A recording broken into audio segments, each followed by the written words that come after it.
Fathers సరిగ్గా గుర్తింపు లేకుండా మిగిలిపోయిన ఒక పాత్ర అనిపిస్తుంది నాకు. కావ్యాల్లో కానీ, నాటకాల్లో కానీ, సినిమాల్లో కానీ. అంటే అమ్మని డ్రమటైజ్ చేసినంతగా మనం ఫాదర్ని ప్రపంచం ముందుకు ఎక్కువ చూపించలేకపోయామా అని అనిపిస్తుంది. కానీ ఫాదర్ ఇచ్చే కదా మనం వారసత్వం కూడా తీసుకుంటాం. ఫాదర్ ఇచ్చే డబ్బులు కాదు, ఫాదర్ ఇచ్చే పేరుని తీసుకుని ముందుకెళ్తాం. ఫలానా వాళ్ళ అబ్బాయి ఇతను, ఫలానా వాళ్ళ మనవడు ఇతను, లేదా ఫలానా ఫ్యామిలీ నుంచి వచ్చాడు ఇతను. సో అంటే ఫాదర్ దగ్గర నుంచి మనం ఇన్ని తీసుకున్నప్పుడు, ఫాదర్ దగ్గర నుంచి మనం సంస్కారం తీసుకున్నప్పుడు, ఫాదర్కి తిరిగి మనం ఏమి ఇవ్వగలం? కృతజ్ఞత. ఫాదర్ కృతజ్ఞత కోరి మనం పెంచడు కదా, మరి ఏమి ఇద్దాం?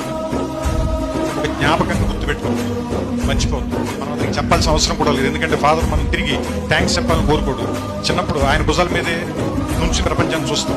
ఆయన వేలు పట్టుకుని నడక నేర్చుకుంటాం. ఆయన ఒళ్ళో కూర్చుని చదవటం నేర్చుకుంటాం. ఆయన ఒళ్ళో కూర్చుని ప్రపంచాన్ని చూడటం నేర్చుకుంటాం.